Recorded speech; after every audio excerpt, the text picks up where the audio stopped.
What is good, everybody? Welcome to Stats and Cohn. It is Wednesday here on the Gold Standard Podcast Network. I'm Rob Stats Guerrera. He is Grant Cohn. Grant, I missed you last week. Welcome back to the show. I miss you too. It's always good to see you. You're an incredibly handsome man. Look at that face. Man, it's great to be here. How you doing? I'm doing great. Things are all great in 49er land right now. We're going to get to that. Just want to remind everybody, please like and subscribe to the Gold Standard Network YouTube channel and to Grant's YouTube channel as well if you are not already subscribed. Grant, I have to ask you a very serious question, and you are the only man that can answer this question. You're the perfect person to ask. Is there a single thing to complain about with the 49ers right now? Because I think you can make the argument there's not. 3-0. It's September. So far, so good. Are they materially better than they were down the stretch last season? Maybe. Their defense is really good, although it hasn't been tested like it's going to get tested. But I'm not sure that based on these 3 games, you'd feel confident saying this team's winning the Super Bowl. But they're still one of the 5 best teams in the league like they've been the last 2, 3 years, 4 years. Like, I don't know. It's nice that they're 3-0. I'm not sure that they're the best team in the league, which I think is the issue. Like, the Dolphins have made more of a statement.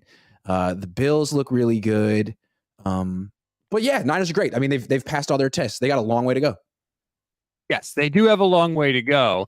But I don't know that you can look back on any of the past handful of seasons and say in week 3, I know X team is going to win the Super Bowl. That's true. That's true. I mean, I'm just saying, forget every other team in the league. Just look at the Niners. How much have we learned about them in 3 games? We knew they were good last year. I mean, they weren't quite good enough, or their quarterback got hurt. So, I mean, we'll find out. It seems like pretty much the same team with maybe a better D coordinator, definitely a better defensive tackle. And that's about it. Same team. It's a damn good team, but they're held to a higher standard. We knew this already. It's nice to see that Brock isn't falling on his face, things like that. I mean, it's the same team as last year, maybe a little better. Yeah, it's a high standard for sure. Excuse me. You mentioned the Super Bowl or bust thing. It's kind of hard to be Super Bowl or bust when you just re-sign your head coach and your GM to extensions, right? What is the bust part of that? That's a good question. He's not on the hot seat or anything, but I still think most people are holding the Niners and Kyle Shanahan to that standard. Like, you've accomplished pretty much everything you can accomplish in the league other than winning the Super Bowl. So, yeah, you're in the mix. You're one of the best teams in the league every year. That's terrific. But at a certain point, you got to seal the deal. Otherwise, people are going to start looking at this team and this coach a little differently. They could seal the deal this year. This could be their year. I think them and Miami are interesting, like, dichotomy. Very similar coaches, very similar scheme, similar issue. Like, Miami's rolling. But is McDaniel going to keep Tua upright for 20 games? He couldn't last year. And it's the same scheme. So we'll see if Kyle can keep Brock Purdy upright for 20 games. And if not, I'm not on the Sam Darnold bandwagon, but maybe I'm wrong about that. Maybe Kyle knows best. No, you're not wrong about that. Yeah, man, he's a whole new Sam Darnold. Nice. Woo! Randall, YouTube channel member. By the way, if you want to be a YouTube channel member, sign up. It's less than $3 a month. You get priority comment response, custom emojis, membership badges. I'll even give you a follow on Twitter if you want one, just to entice you a little more. Randall says, so we finally start off hot and it's the same team as last year. That is a fair point. The Niners were 3-4 last year and 3-5 the year before that. Obviously now 3-0. That is a little different from last year. Yeah, but last year it was Trey Lance and Jimmy Garoppolo and no Christian McCaffrey. It was a different team. Like, this is pretty much the same team that, I mean, they've won how many games in a row? 13? 13. They picked up where they left off.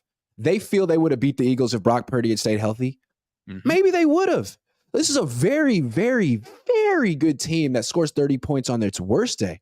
So, yeah, like, it's a really, really good team. Is it going to win the Super Bowl this year? I'm not saying they won't. We'll see. Let me ask you this. Do the Eagles feel like they've picked up where they've left off? Do the Cowboys? Well, So you I don't take the Cowboys seriously. I don't think like it's Mike McCarthy. I don't know. I think the Eagles kind of have picked up where they left off. They lost 2 coordinators, but they're doing the same stuff they did. DeAndre Swift is a nice addition for them. Their offensive line is still dominant. I mean, Jalen Hurts, was he 20-1 his last 21 starts? I don't know. We'll see. It's a tough matchup for the Niners because the Eagles are like the one team that can win the trenches against the Niners. Like the one team. Yeah. I just think that, it was the Niners. There wasn't much room to improve from where the Niners were. So the fact that they are continuing where they left off, to me, is a good sign. Zach says Cowboys loss to the Cardinals saved us an embarrassing loss to the Cardinals. I do think like there's no excuse for a trap game now, right? Maybe there might have been if Dallas had come in and won and then Dallas was undefeated and you were maybe looking ahead to that Cowboys game in a couple of weeks. But if you're the Niners, like you got to handle your business this week. Can we talk about that? Of course. The Cardinals are a really interesting opponent because coming into the season, everyone thought, well, that's the worst team in the league. They're tanking. They're going to get Caleb Williams. Mm-hmm. Well, I don't look at it that way. I mean, they just beat Dallas by 12. They put 28 on the Giants and the Niners put 30 on them. So I'm not saying the Niners are going to lose this week, but it's an interesting team because I think the worst part of this team the last few years was Cliff Kingsbury. Like I don't think people really understand how bad he was, not just as a head coach, but as like a NFL play designer. Like his offense stunk. Even in college, like he wasn't even good in college. So he went to, I don't know how he got that job and kept it so long. He's gone. And now it seems like the Cardinals have a competent coaching staff. Like they got an NFL coordinator and they have a real NFL coaching staff. And now it seems like they're underrated. And so the Niners are 14-point favorites? I don't know about that. I mean, that's a lot. And they're going to be facing the zone read for the first time this weekend. Like, it'll be interesting. The Niners should win this game. They're so much more talented than Arizona, but that team isn't as bad as they were last year. That's the way I look at it. Yeah, I think they are better than they were last year. CNDL says the reason why Brock works is because it's the closest Kyle can get to just implanting his own brain into a Robo Shanahan at quarterback that works for no cost. I think why do we assume that Kyle would be a good quarterback? Why do we assume that Kyle could step in the pocket and actually process defenses? It's easy to do when you're on the sideline or when you're in the meeting with the clicker. I'm just saying. Sorry. I'm there. It's fair. I think that, like Larry Krueger said this on the radio this week, and I totally agree. Brock is smarter than Jimmy Garoppolo, at least as a quarterback. He is. He sees the field better. He reads defenses better. And that's really what Kyle has always wanted. Because Kyle thinks if you see it the way I see it, we'll never get stopped. And I mean, in the past 13 games, they kind of haven't. You know what I've noticed? Like offensive coaches love quarterbacks who stay on script and don't improvise because the coaches are so like precious about their system. They want it ran exactly the way it's supposed to be ran. Defensive coaches love mobile quarterbacks because they hate facing mobile quarterbacks. They get nervous about it. What if he gets out of the pocket? What if he breaks contain? How are we going to stop the zone read? We got to prepare for all this stuff. So it's interesting. Like you see Jonathan Gannon, the first thing he did was bring in Josh Dobbs, who I don't think the Niners would have any interest in. But he's actually playing really well for Arizona. He's completing 72% of his throws and averaging damn near 8 yards a carry. And I don't know that how many offensive coaches would even want Josh Dobbs. Kind of interesting. Yeah, then he didn't have like a 40-yard carry last week too against the Cowboys. Like he's got some mobility. Yes, remember in the preseason when the Niners faced what's his face? Easton Stick and the Chargers? He just kept running on. That was backups. But I'm curious, like the Niners have had issues with mobile quarterbacks in the past. We talked about it with Daniel Jones last week, but I think Josh Dobbs is faster and they're more committed to running the ball with the quarterback in Arizona. Not saying Arizona's going to win. I just think it could be an interesting game. So after that preseason game, Steve Wilkes said, hey, we really didn't prepare for that. They clearly prepared for it last week because Daniel Jones didn't do anything on the ground last week. And the Giants looked slow. He looked like a guy who kind of cruises around the field in third gear, man. Like, why don't you run harder? I don't know. One carry for 1 yard in the first half for Daniel Jones. So credit to the Niners there. They did stop him. We'll see about Dobbs. Keith Murphy, the unbeaten, says, I think it could have been a trap game if the nation didn't see what Arizona did last week. Now there's no expectation for that. People are like, hey, they just beat the Cowboys. No reason to take them lightly. Trap game is such a vague term and it means nothing. Here's why the Cardinals are tough right now, because you don't really know how to prepare for them. What does their offense do? They run the ball. I mean, they have a first-time coordinator. He's had 3 games. The last 2 games, he's put up 28 points in each game. So they may have stuff they haven't shown yet because they're kind of new. It's tough to prepare for someone like that. Now, the Niners should just win on talent. But funny things happen in sports, turnovers, all that. Like, I'm highly intrigued by this game. What Arizona did to Dallas was extremely impressive. Like Dallas, Mike McCarthy's a terrible coach, and that offense is Stone Age, but like that defense is really, really legit. And Arizona diced it up. Moonman says this is the test for the run defense. The Cardinals run a lot. Yes, 222 yards they ran for against the Dallas Cowboys. And Dallas Cowboys have a good defense, and Arizona put it on them. So you ask what they do, that's what you have to do if you're the Niners. You have to stop the run game. And fortunately, Niners D-line right now looks awesome. Hardgrave looks awesome. Even Javon Kinlaw looks good. So that's a strength on strength this week. Yep, I agree. Now, I agree. You missed one from Nick Ellert a little bit up. That was for me. Nick says, Grant, you said you're going to try to be less snarky and smug. Is this true? If it is, good for you for self-reflection. Yeah, I felt like I became a caricature. Like, it's fun to do that stuff sometime, but I felt like I just did it all the time. And I don't know. I feel like it came off childish after a while. Like, I'm 35 years old. I should probably be a little bit more serious sometimes. You're younger than me? Yeah, how old do you think I was? I don't know. I thought you were my age. How old are you? I'm 38. That's a great age. You look 27. Well, thank you. Yeah. No, I don't know. You're younger than... Man, I thought I felt bad when Sean McVay got the job and he was younger than me. And I was like, this guy's younger than me. He's the head coach of a football team. What am I doing with my life? Now I find out you're 3 years younger than me. You have a YouTube empire. This is not a good thing for me. Rob, you're doing great. I don't care what anyone says. I'm proud of you. Okay? Keep plugging away. You're the man. Look at that. See, I needed that. The gold standard. I see what you did there. Very, very good. Ezio says, besides 3 games last year, 49ers have 30 plus with Brock. I was hesitant about Brock, but seeing how Jimmy is flopping makes me believe in Brock. Can I just say one thing?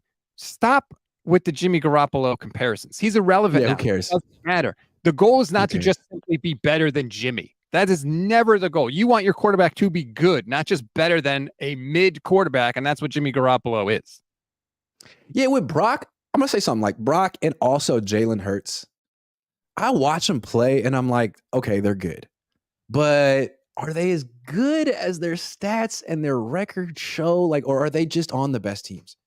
And when you watch Jalen Hurts play, he drops back and stands still and is in that pocket for an eternity. Yes. And then someone gets open. And when they run the ball, there's the biggest holes ever. So if you put him on Tampa, would he be dominant? If you put Brock Purdy on Tampa, would he be dominant? I don't know. He might be better than Baker Mayfield, but I still think it's they're clearly on the best teams in the league. And you got to keep that in mind. Yes, but also, does anyone say, well, if Travis Kelce didn't have Patrick Mahomes, would he be as good? I feel like we don't do that for other people in other positions. Yeah, but I mean, I think we know that Patrick Mahomes is working with Travis Kelce and a bunch of guys that we don't know, and that Josh Allen is working with God knows who, and that these guys are making $50 million a year, so they don't necessarily have those crazy supporting casts, but Brock Purdy does. Jalen Hurts still does, and got to factor that in somehow. Is Jalen Hurts really as good as his record the last 21 games says? I don't know about that. I'd like to see what he looked like on a team that didn't have the best offensive line in the league. I'd like to see what Brock Purdy looked like on a team that didn't have the best weapons in the league and the best defense.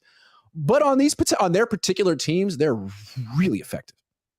Yeah, 49er fans get bent out of shape when you say that, but it doesn't matter. Brock is on the 49ers. He does have the supporting cast. Yeah, it's an academic argument. If you're trying to rank them, who cares? Yes. Honestly, who cares? The Niners could win the Super Bowl, and the conversation on ESPN the next day could be, is Brock Purdy really good? Is he the worst quarterback to win a Super Bowl? And guess what? you don't have to give the trophy back. Like, you still get to keep it. That's true. The chatter doesn't matter. All that matters is what happens on the field. I just feel like the chatter went from week 1, damn, Brock Purdy, first start from this elbow surgery, he eviscerates Pittsburgh and Pittsburgh. People saying he's a top 5 quarterback. Like, man, this guy's great. Then he misses those 3 deep throws against the Rams, and people are like, he's still really good, but that was a bit of a step back. Yep. Then he lays an egg in the first half against the Giants, and people are like, is he coming back to earth? Now, he put up 30 in all 3 games, but I still think if you watch those games, you might have some questions in the back of your mind about how this season is going to play out, or maybe not. I don't know. I do. Well, but why do people have such a hard time with saying both? Saying like, hey, Brock didn't have his best game and they put up 30. Hey, Brock has some physical limitations and he also works really well in this offense. Like, why can't it be both? It is both for sure. I think it's just like 49ers syndrome. This isn't the Lions. This is the team of Joe Montana and Steve Young, and they've been searching for the next one. And now I know it's too bad. Like, not every team can have a top 5 quarterback, but I feel like the expectation when you're a Niner fan and you've watched this team for 40 years is that you kind of feel like the Niners should have a top 5 quarterback, and having a guy who's top 15 is nice. But ultimately, if that's where he tops out, Niner fans are going to be disappointed. So right now, he's a really good story. He's young, he's cheap, he's outperforming his contract. All that stuff is great. But if he tops out at like the 13th best quarterback in the league and doesn't win a Super Bowl, people will lose patience eventually. We have a hard time. We're not there yet. We're not there yet. I agree. We have a hard time with that, though. Like, hey, this guy's the 13th best quarterback in the league. Like, if you're not a top 5, top 10 guy, people are like, you suck. Like, look at Kirk Cousins. People think Kirk Cousins stinks. He doesn't stink. He throws for $40,000 a year. He throws for 30 touchdowns a year, and he's never hurt. Is he the best quarterback in the league? No, no one's saying that. But people make it seem like, oh, he's awful. He's not. He's just the 12th or 13th best quarterback in the league.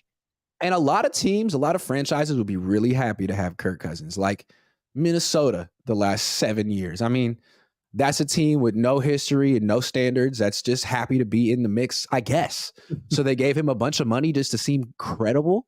But if you put him on the 49ers and he made a bunch of money and they didn't win the Super Bowl, people would not like Kirk Cousins at all.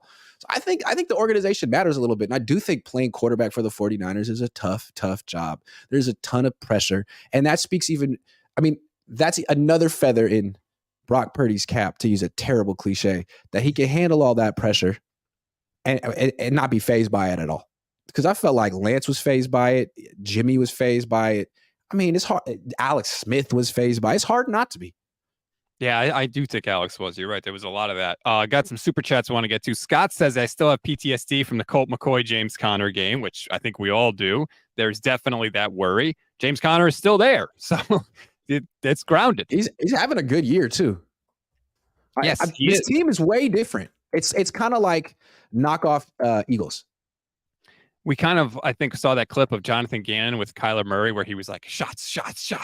And we were like, this guy's a weirdo. But, I mean, look, they have played well, particularly in the first halves of games this year. So this could be a game where you wrote him off with that little speech he did, right? He's talking about, did you have fire in your belly when you woke up this morning? He's like, that's corny. But he's better than Cliff, baby. He is. Keith Murphy, the unbeaten, says Brock is way better than Mitty Garoppolo. By the way, who leads the league in interceptions right now? Oh, yeah, that's right. Jimmy Garoppolo. What a shocker. He's the exact... Man, I thought that was going to work out over there. Shout out to Chris Waddell, who says, quick stop by with work. 49ers YouTube posted a sideline sounds video. Javon Hardgrave had a quick snippet in there about feeling very comfortable with his teammates and mentioned other places he had stayed quiet for a long time. Speaks to the culture, in my honest opinion. The culture and the vibes with the 49ers right now, immaculate. Everybody's pulling in win the Super Bowl. Great. Wonderful. Win the Super Bowl. Don't poo-poo. Don't just poo-poo. No, I think that's great. I think that's wonderful. But I'm tired of crowning this team in September, October, December. Like, no. Everything's going great. That's wonderful. Keep it up. Wonderful. 3 games. You got 17 to go. Yes, they do. Nice. Yeah. But we can't get in the time machine right now. All I can do is live in the I'm not trying to get too high or too low like the Niners. I'm not trying to get too high or too low. Okay, you beat Pittsburgh, the Rams, and the Giants. Nice. You're supposed to. That's great. Taking care of business and working overtime. Love that song.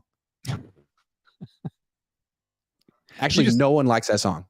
Everybody likes that song. It's like the kind of song that was in like every truck commercial from 1996 to 2002.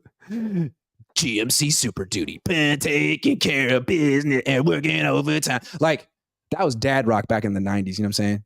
Dad rock. You don't know about that dad rock. Every commercial, too, whenever it was a pickup truck, they always were dropping some incredibly heavy object from very high into the back of the pickup truck. Why would you do that to your truck? That's just, why would you do that?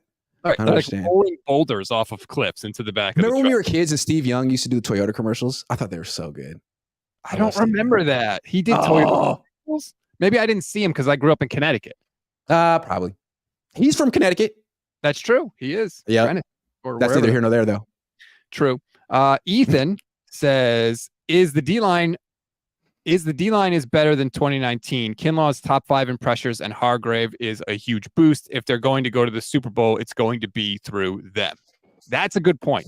David Lombardi had an article in The Athletic about just how good the 49ers defensive line is right now. They're on track for over 200 pressures on the season. I believe that's just the interior of the defensive line. That's a crazy amount of pressure. That's what they were in 2019 that they haven't been in recent years.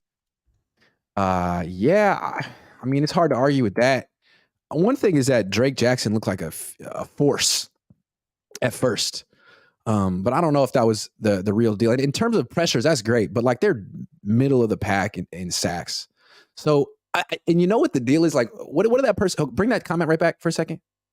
Okay, Kinlaw, sure. Hardgraves, misspelled that, but sure, I get you. What about Nick Bosa?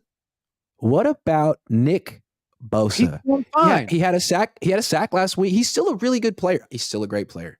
He had a sack last week. He was completely unblocked. I think he has 2 sacks in the last 8 games.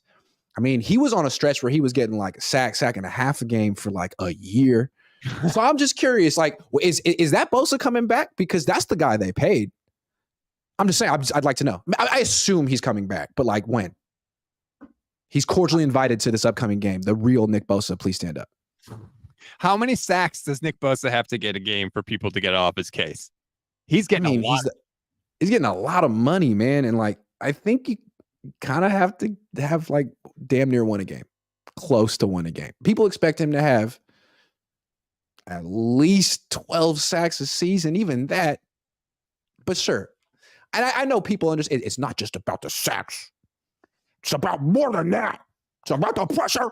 It's like, yeah, it is. It is. But he's their best player, and he needs to step it up a little bit. I'm just saying. Nick, I'm talking to you. I think there's a very respectful way. Yeah, you better be. I mean, the guy. First of all, can you just talk about that really quick? In person, does Nick Bosa look as much like an action figure as he does when we see him in pictures and stuff on the sideline? Yeah, I mean, yeah. But he's just like so low key. He's really funny. Like, he doesn't strut around. He doesn't. I don't know what his deal is, but I think he's like very regimented in how many steps he takes a day or something. So you see him frequently on those little motorized scooters in the locker room. So he just scoots around like he's trying to conserve his steps, and then he comes to his locker and he answers questions like half asleep, and then he walks away or scoots away. And it's kind of amazing. But yeah, I mean, he just doesn't act the way he plays. And I think his brother's kind of like that too. They're just like very chill. They're super chillers, if you know what I mean. Yeah, they talk like their voice is putting their face to sleep, but they're incredible on the field. So I'll take it again. Like their voice is putting their face to sleep. I like that. Yes, like they're just they're very chill. Yeah, right. I need a Steph Sanchez, Nick Bosa impression. Stat. He's so good. Keith Murphy, the unbeaten, says worst opening press conference: Jonathan Gannon or Nick Sirianni. Yeah, Sirianni didn't have a good one either. I don't remember Sirianni's. What did he do? I can't remember the specific crime that he committed, but I just remember after the press conference, people were like, "This guy's awful." It's funny when guys get written off after a press conference. Like Jim Tomsula, that's fair. But I think people like Jonathan Gannon fell apart in the playoffs in the Super Bowl last year. But, I mean, he had a really good year. And he's definitely better than Cliff Kingsbury. So I just don't think people quite – I feel like betting on the Cardinals to cover spreads is like a smart play right now if you're into gambling. Because I don't think like the betting public really gets – what the Cardinals are right now. Saw David Lombardi post a tweet of like DVOA, like the best, like just ranking teams based off DVOA. Cardinals are 10th. Now they may not finish there, and maybe that's a function of who, but they played Dallas. This team is very interesting, and it's the kind of constructed team that tends to give the Niners problems. Mobile quarterback, like he can do what Mariota did to theoretically, he could do what Mariota did to him last year. So the Niners got to be prepared. And it's hard to prepare against a team with a coach in his fourth game. It's just hard. But they're going to win. You know why? Because they're just going to hand it to Christian McCaffrey. And they're going to throw it to Debo. That's going to be the win recipe. Pretty good plan. Keith Murphy's back says, we agree, Grant. To me, Debo, Kittle, and a lot of our team walk around with a swag like they've already won. It's time to get it done. I mean, they clearly think they've been the best team over the last few years. But I will say, like, they also this year – they seem to get it. They've talked about starting fast. They've played with urgency. I feel like, I don't know. I think they get that as much as we talk about it. I agree. I feel like they are doing everything right, but I still don't feel like, okay, this team is going to, I have a feeling this team's going to win the Super Bowl this year. I don't feel that way yet. Now, maybe in a month or two, I'll be like, you know what? This is the best team in the league. But do you think they're the best team in the league through 3 games? Yes. What is the criticism of them? Their defense is not good. Their offense is like, I'm not criticizing them. They're clearly in the upper echelon, if not the top tier, but you number 1 above Miami. Yeah. What? Because Miami had one good week against a trash team? What happened when the Niners played Miami? And they had Tua, by the way. And Brock came in cold off the bench. They kicked the hell out of him. So, yeah, I'm putting the Niners over the Miami that was a different team, and Miami had a lot of injuries that day, but that's fair. I mean, hold on. So what have they done this year? I'm looking at them. They put up 36 on the Chargers. They put up 24 on the Patriots and 70 on the Broncos. I mean, their defense gave up 34 the first week, but since then 17 and 20. Vic Fangio, I don't know, man. I mean, to me, there's 5 teams that matter in the league. 5. The Niners, the Dolphins, the Eagles, the Chiefs, and the Bills. Those are the teams that matter. The Niners are one of them. Are they the best of them? Maybe. It ain't Dallas, man. Forget. Can we just talk about Dallas for a second? Sure. Been frauds. They definitely, I mean, look, Dan Quinn's good. He gets Kyle Shanahan. He matches up well. Micah Parsons, great player. But Mike McCarthy and Dak Prescott, my goodness. My goodness. I mean, everyone knows Mike McCarthy sucks. That's not a secret. Don't know why he's coaching in the league anymore. I mean, he's been passed by so long, so many times. He's been lapped so many times. Dak, though, man. Dak, like, he got outplayed by Josh Dobbs last week. Straight up. Dak might be the most overrated quarterback in the league. If he played for any other team, no one would care about Dak Prescott. It's the Cowboys effect. It is. His pick last week was hideously bad in the end. Like, the linebacker is right there. He throws it right to him. Anyway, I'm sorry. Like, I'm not trying to call a guy like scared or at football. I didn't play football. Not one day. I was scared of playing football. But Dak, ever since he broke his leg, just doesn't exude confidence on the field anymore. Like, he's a lot like Jimmy to me. Once the play extends, you could kind of feel Dak's anxiety emanating through the screen. Same with Jimmy. Whereas Brock is like getting more confident as the down goes on. I'm not saying Brock's better than Dak, but I'm not saying he's not either.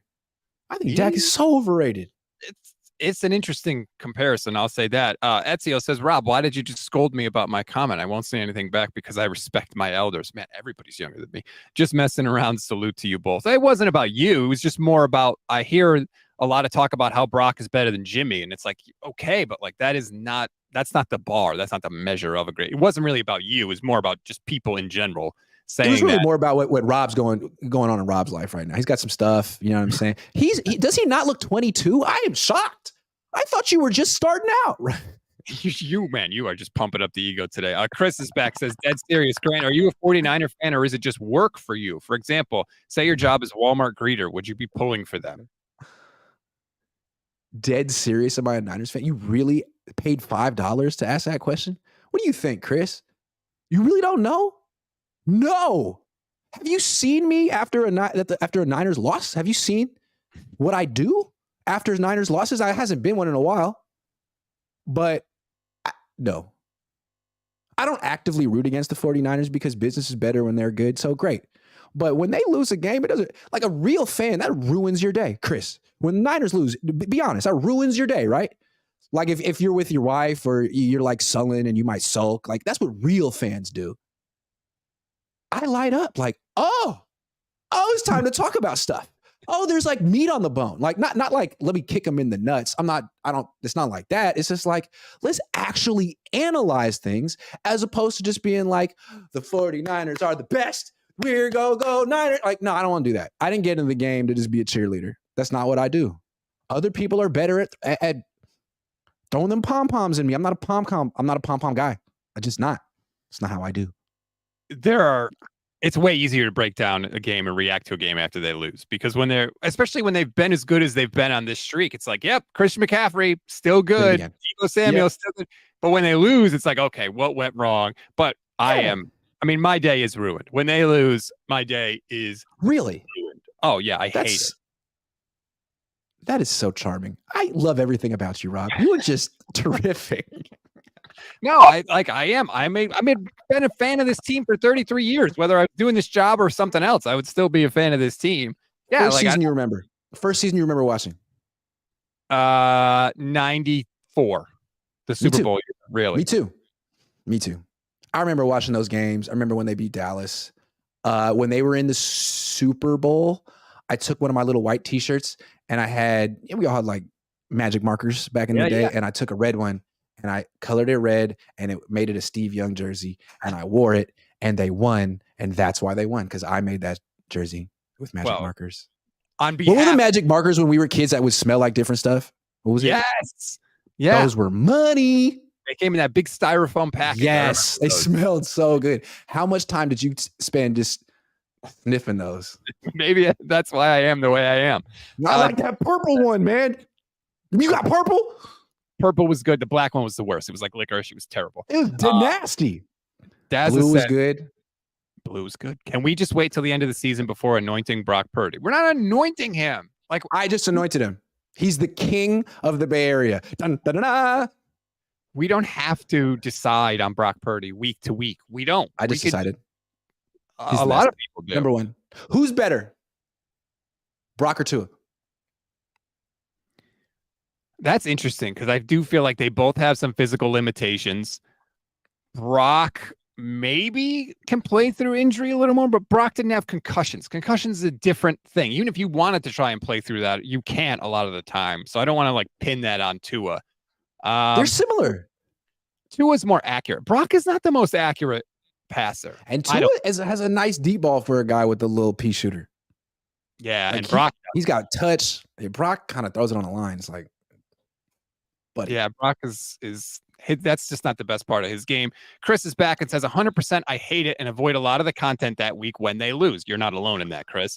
I don't expect you to cheerlead. I was just curious if you were a fan or not. Was I being snarky? I'm trying not to be snarky. Chris, I appreciate it was a good question.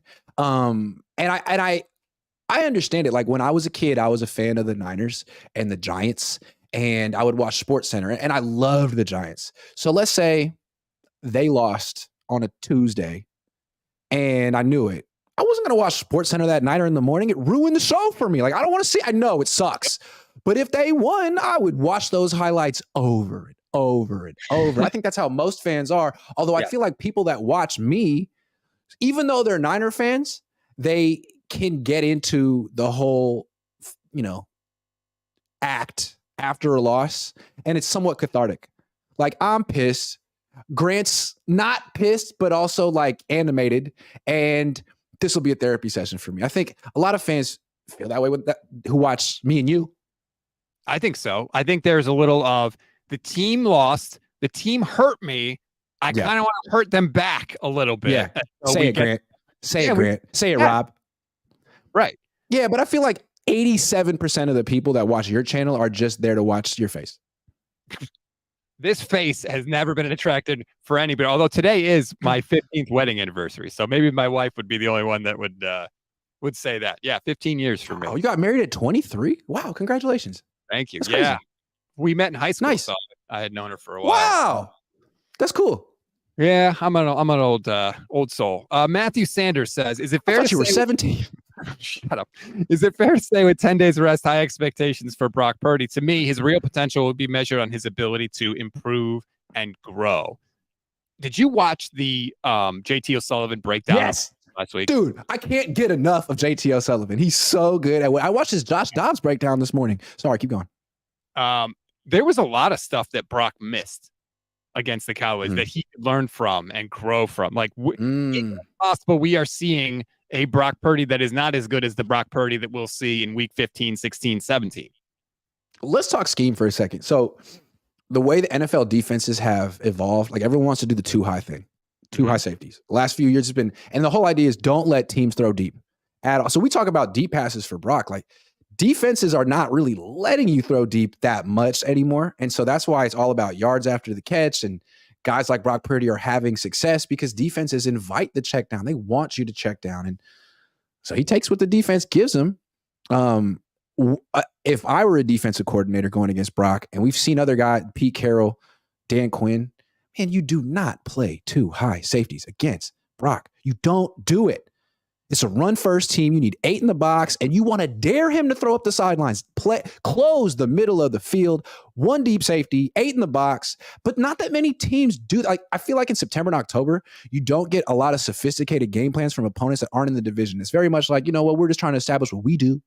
We're trying to establish our culture, and it's like, great, lose then. Freaking make Brock Purdy look like Joe Montana. But the Cowboys didn't do that. They were, bringing a lot of guys into that intermediate area. And the Niners scored 19 with McCaffrey. So, yeah, I mean, is it something that Brock needs to change? JTO thinks. But I still think that, like, cover 1 is the best way to approach him. He might beat you deep, but I'll take my chances. But haven't we been saying that about the 49ers offense, not just with Brock, but also with Jimmy? Like, hey, he never throws to the sideline, clog up the middle of the field. And yet, every week, Kyle Shanahan finds a way to get guys. He's very good. He's very, very, very good. Yes. Completion to Debo on the play action over the middle. There's nobody like within 7 yards of him in any direction. I've never seen guys get that open. Ooh, what about Miami? Did you watch the Miami? I feel like Kyle's really, really, really, really, really good at play designing. But what McDaniel is doing in Miami is eye-opening. I mean, did you watch that game? I watched the whole thing. I haven't watched the whole thing, but I've seen a lot of it. It's like every play was so easy for that team. Every throw was wide open. And like this little motion thing that the Dolphins are doing where you take a guy in the slot and then you sprint him out and then you start the play where he's going full speed to the sideline. It's very effective for them. And it seemed like the whole league is copying it, including the 49ers, but no one really does it as well as the Dolphins. And you got to give McDaniel credit for sort of like engineering the new trend. That's pretty cool. Yeah. When you do something that everybody immediately steals, you deserve credit for it. And I think it works better for the Dolphins because their guys are just faster than everybody else's guys. So when JT O'Sullivan talked about it too. He's like, they just run it 100 miles an hour. Whereas on the Niners, you got like Debo kind of jogging through it because it's probably not something they practiced in OTA's minicamp. I know it wasn't something they practiced in OTA's minicamp and training camp because I was there. This is something the league saw Miami do week 1 when they put 36 on whoever they faced. And people are like, damn, I like that. We're going to do that. And they're trying to install it on the fly. That's the way I see it. Chris Waddell says, I should say I avoid the national content because they're ridiculous. I still watch the truthful content. National are just there for the hot take. Truthful is not always positive, though. I hope we can acknowledge that. It's fine if you think that you disagree with some national things people say, because I agree. All the national guys are not in the nitty-gritty of the Niners like you are, Grant, like I am. So that's fine. But that's why the YouTube 49ers content creator community is thriving, because the national media neglects the West Coast straight up. Like, for example, 2 years ago, I was in Dallas covering a playoff game. Niners beat they didn't beat the crap out of Dallas. They beat Dallas. Dallas really embarrassed themselves at the end. Oh, yeah. And then the next morning, I'm like in the hotel and the TV's on. And all they're talking about on ESPN is Dallas losing. It's like, their season's over. The Niners won the game. You don't want to talk about it was all about like, how did Dallas lose? Like, what does this mean for Dallas's future? Like, are you kidding me? But that's the national conversation in the NFL. Silly. As someone who's been a part of the national media for like 15 years, I can tell you it's absolutely true. Like it's different. The coverage is different. The focus is different. Yeah. And I get it. Like the way the Cowboys lost that game, literally not knowing the rule and running out of time. But the thing is, like, even if they got that last snap off, they still were like 40 yards away from the end. Like they weren't going to score anyway, but yeah, maybe the Niners can, get some more attention, some national love. I know people are very focused on that. You can't just win. You got to win and you got to get your flowers too. People want both. Yeah, it's true. Like it's really true. I think a lot of people want the Niners to be crowned right now, like, especially in the league. Just admit it. Like, dude, that's why they play the games. It's a long season. Yeah, I mean, you can make your power rankings right now and you could put them number one and people will say that's correct. But it doesn't matter. It doesn't matter. I feel like it's been a boring start to this season. Like, yeah, they're taking care of business. That's good. Boring in a good way. But like, there's just like nothing to talk about right now. Like, yeah, they're the same team, maybe better than they were down the stretch last year, and they're going to get tested. And the test hasn't come yet, but so far, so good. I love boring. Give me 30-point wins every single week. Boring. Oh, no. But I'm not a fan. Yeah, that's the thing. Like, I like these no-stress weeks, man. I don't want them grinding out wins, and especially now because they have this win streak. Like, I know they're going to lose eventually. They're not going to go undefeated in the regular season, right? They're going to lose, and so I know it's coming. And every week I'm like, please, just not. Let me hold off the Grim Reaper for one more week, please, not this week. And then Debo catches the touchdown on the right side of the end zone, and then it's okay. I'm at the point, though, where I'm just like rooting for close games. Like it was 17-12 and like in the third or fourth quarter against the Giants. I was like, okay, we're going to have something to talk about today. And there's like 30-12. I'm like, all right, never mind. They got him. 18 points. Cool. But people like are not happy because like the Dolphins are blowing people out immediately. And Tua's starting 16 of 16 for 200 yards with like 3 touchdowns. If it's a 1-score game going in the fourth quarter, people are like, the Niners, I don't know. Look, I still don't really think the Niners are going to win the Super Bowl this year. And if they get to the NFC Championship yet again and lose, a lot of people are going to be like, man, this organization is so ahead of the curve. They're so consistent. They're so like, all right, they keep reaching the same level, but maybe they'll surpass it this year. I don't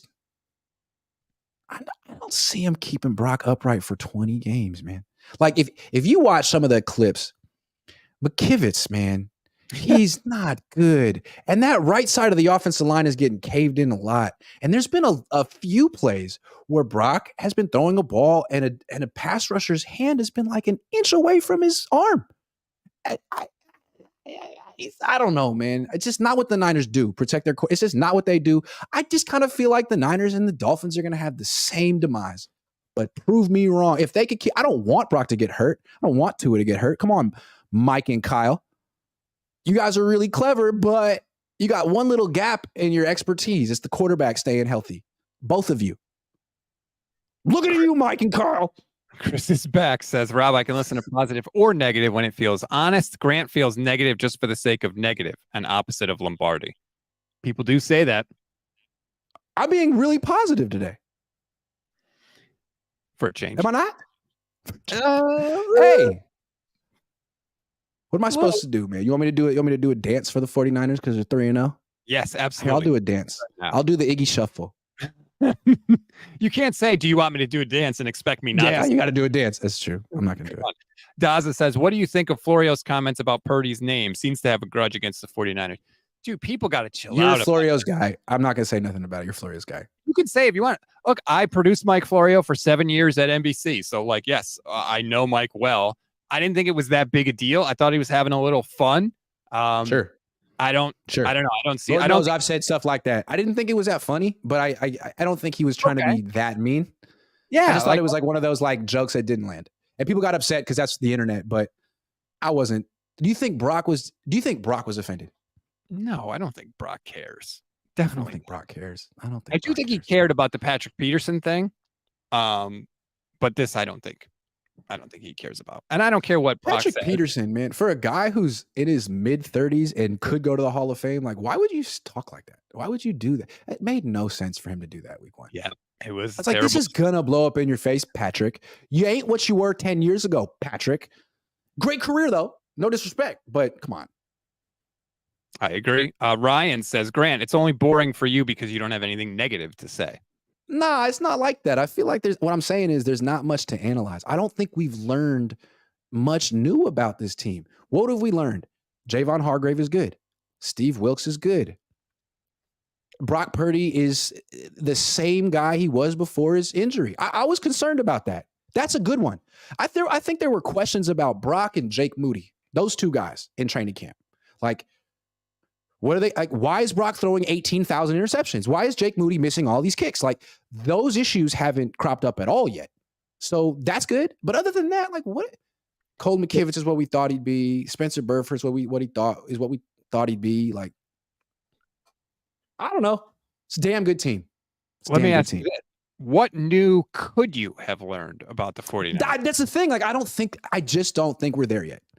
I just feel like we got to be patient, and I'm not trying to poo-poo what they've done, although I do like a poo-poo platter. I'm just trying to, like, not get overexcited because the team is 3-0, because I feel like that's what fans do. No offense to fans. Fans are great people, but fans are like, 3-0 is great, we're going to do it. It's like, okay, man, it's freaking September still. Like, you don't even know who's going to be healthy down the stretch. But so far, so good. So far, so good. Hey, maybe it's Miami that falls apart. Who knows? We've seen Miami get off to hot offensive starts before. I mean, Mostert always gets hurt. Tua always gets hurt. Waddle always gets hurt. Like, I wouldn't bet on Miami to go to the Super Bowl, but right now they look like the best team in the league. I wouldn't want to face them this week, but in a couple months, you might want to face them. I mean, like the Niners faced them down the stretch last year, and they were decimated. They weren't that good. Tua looked like he was terrified. He looked visibly scared. Well, he looked like Daniel Jones looked. Did you see that shot of him looking at the Niners defense? And he's yeah. Chris says, Grant, I want honesty. What's the worst thing you truly believe about the 49ers and the best thing? The best thing is that I feel they've built a team that is a sustainable contender. Like, they are going to be in the playoffs, probably advancing to the divisional or the championship round perennially. And that is not easy to do. How many teams are consistently in the top tier? None? Them? So good for that. But, like, still, this is a team with 5 Lombardi trophies. They talk about the quest for 6.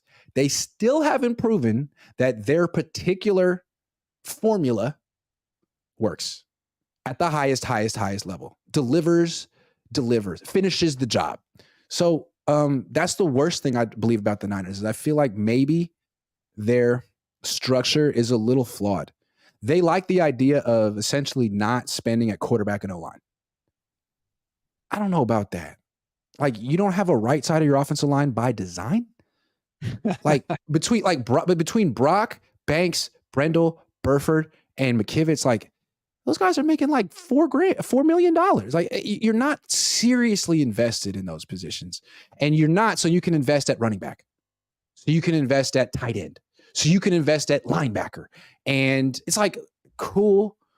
But how does your season always end? With the right side collapsing and the quarterback going down? It's like, I'm a little skeptical that this works, but it might. We'll see. I mean, Dallas and the Eagles give the Niners trouble because they've such good pass rushes, and the Niners just don't block that well. They don't. And it's really pass hard protect to block those guys. It's really hard. When is last year's Atlanta game coming? That could be this week. It could be this week. This is what I'm saying. But I'm not picking Arizona to win this game. I didn't pick Atlanta to win the game last year, but it could be this week. There were way more starters. But that Atlanta game, I don't think Bosa played in it. There were 7 defensive starters. There were 7 defensive starters out. So maybe if the Niners are decimated by injury, but so far, that's another thing. They were relatively healthy, surprisingly.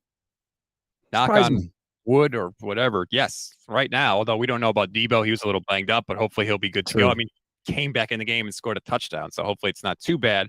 Nicola Credit says, Brock Purdy, Tom Brady, 7 Super Bowls confirmed in the sarcasm font, if you're not watching on the YouTube stream. I like sarcasm font. Me too. I'm a big fan. I think that they're going to have to take a punch this weekend against Arizona. They're going to have to, I think Arizona's going to come out in the first half again, have a good plan, get all hyped up, get all pumped up. And then I think that Arizona is going to try and hang on in the second half. And I just think that Kyle's going to find a way. He's going to crack the code eventually. And there's too many good dudes on this team to hold the 49ers down for too long. Unless Brock just has a hideous game, I can't see how they're going to stop this offense. Rob, you got to stop just reading your super chats. You got to read mine too.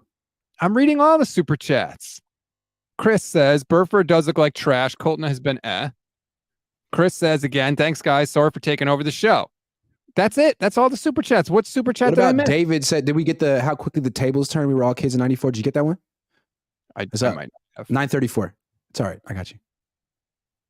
In the starred section, 934. And then Matthew Sanders after that. I read Matthew Sanders. You did? Narcotics agent? Yes. Oh, sorry, man. I'm tripping. Sorry. Did I mention that you're a very good looking, handsome man? All right. So sorry. If you did give a super chat and I missed it, I apologize. There are a lot of them, okay? And they're all from your channel. Bad. Nah, they're mostly for you today. You're cleaning up, baby. Baby? Jones, YouTube channel member. I want to get to this one because this is something that a lot of people in the chat have been talking about. Should they trade for Patrick Surtain? Sorry if you already answered this. His dad was tweeting his displeasure as the Broncos were getting whooped by 50. The Niners clearly have a weakness at corner. They have, 6 draft picks in the first 4 rounds. They have like a full cupboard of draft picks almost. They have $41 million in cap space, Grant, and we've seen them, whether it's Emmanuel Sanders or Christian McCaffrey. They're not afraid to go out and make moves. Do you think this is possible? I think it's unlikely. I'm sorry. Do the Niners have a real weakness at cornerback? I mean, they have a weakness at nickel, but I'm looking at the stats. Like, Travarius Ward's given up a quarterback rating of 56 right now, and Lenore's given up a quarterback rating of 75. I feel like both are pretty good. They could definitely use Jimmy Ward back, and Patrick Surtain might be better than both of the guys I mentioned, but I don't see it, man. If I had to bet, I would say the Niners probably won't bring in Patrick Surtain, but I do have a name that could be a possibility as well. I got a name. Lay it on me. Can we talk about it? Of course. It's a wild card.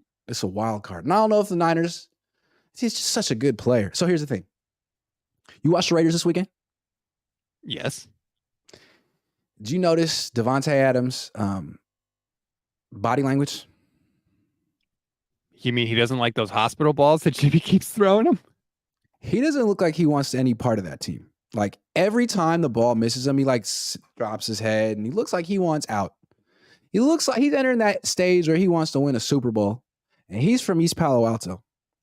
I'm not saying the Niners want Devonte Adams, but I'm be willing to guess that he would love to play for the 49ers and would welcome a midseason trade to the 49ers. Now, I don't know if they can work it out, but it's Devonte freaking Adams, and I think it's pretty clear he wants out of the Raiders. Doesn't mean he can just force his way to the Niners, but if Devonte Adams wants to join your team, do you say no? M. Patel. I'm not saying they need a wide receiver. Right. But if he, Patrick Surtain may not say, I want to go to the Niners. Devonte Adams could be like, I'd like to go to the 49ers. I'd like to go home to the Bay Area. Would you call him? Why? I mean, I know he's great. Who's better than Devonte Adams? As good as Brandon Ayuk is, Adams is better. Yes. Without question. Yeah. So, I don't know. I mean, it's not like something you would say we got to get Devonte Adams. But if he calls you and says, man, I'd love to play for you, would you please call the Raiders and get me out of here? You'd be tempted. You might be tempted, man. You might do a Dr. Evil pinky to your mouth and be like, what about for $1 million? You'd be like, no. Here's what you do. You trade for Devonte Adams, then you move Ayuk in a deal with Denver to get Surtain, and then you get both. Ooh, I like it. I'm just saying, man, I don't know if it's financially feasible, but I think it's something they should think about. Do you have a final score prediction for this week? No, not yet. I guess we got to see if Debo's going to play and stuff, but I like Arizona to cover and the Niners to win. So we'll see. I think that's fair. I think also the Niners could be just fine. Like if Debo has to sit out and Ayuk is back, like to me, that's like, okay, still put up 30. Like there should be no fall off. I was getting frustrated with people last week when the Niners had 17 points and they were like, wow, the offense really misses Ayuk. It's like, we still have 3 all pros out there. That's no excuse. So if Debo can't go this week and Ayuk is in, keep the train on the tracks and let's keep this thing rolling. I think the only 2 people who are completely irreplaceable on the Niners offense is the quarterback and the running back. Like Debo can miss a month. You wouldn't notice. He missed a month last year during that run. No one noticed. Yeah. Ayuk, great player, man. And the offense was not as good without him in this last game. They still scored 30. So it's when McCaffrey finally misses a game, if ever, or Purdy, that you start to wonder, like, is this team still that good on offense? I don't know. Because Elijah Mitchell isn't anywhere near as good as Christian McCaffrey. No, he's not. No. Not many are. No. But Elijah Mitchell's still he's a fine player. He is. So is Jordan Mason. But they were scoring 19 points per game before McCaffrey. Now, that was with Jimmy. It would be interesting to see what Brock could do without McCaffrey. He's never played without McCaffrey. But he's got McCaffrey on his team. Like, he doesn't have to apologize for that. Right. And we don't have to apologize for it as 49er fans. Other teams would cut off their arm to have the roster that the 49ers have. So, and everyone had the opportunity to trade for Christian McCaffrey last year when the Niners pulled it off. A lot of people, including me, felt they overpaid for him. Now, if other teams could do it again, they'd be like, let's not let the Niners get Christian McCaffrey. Maybe we'll try to do that. The Rams tried, and Niners beat them out. The Niners gave up a second, a third, a fourth, and a fifth the following season for Christian McCaffrey. And I was live on the air when the trade went down, and I was stunned. And I thought they gave up too much. And I admit I was 1,000% wrong. He has been worth every friggin' pick they gave up to get him. I was wrong too. I think a lot of people the last 25 years have looked at what the Shanahans have done at running back with late round picks and said you don't have to invest heavily in the position. But then when A. Shanahan, the heir apparent, traded all that capital for Christian McCaffrey and it worked out, I think a lot of people in the NFL started looking at that position differently. And then you see the Eagles go out and get DeAndre Swift. You see the Falcons spend a top 5-10 pick on a running back and he's good. Like, it's a very important position and you can get by with lesser talent, but some of these premier running backs can totally transcend your offense. You got to have a guy that's a legitimate receiving threat, because if he's a legitimate receiving threat, he has so much more effect on the rest of the defense when you move him all around the formation. That's why Christian McCaffrey is so effective. He goes out for a pass, 2 guys have to drift his way. That touchdown pass to Ronnie Bell, Brock's able to throw that with anticipation, even though there's a defender that could drop back and intercept it, because he knows that defender has to cheat up towards Christian McCaffrey and create that space in the defense that allows the touchdown pass. Because if you don't, you can't leave McCaffrey wide open as a receiver. That's the effect that he has on that defense. The guys that aren't receiving threats just don't have. I also feel like the Niners' weapons sort of play off each other. Like, you can't, no defense is really good enough to cover all 5 of those guys.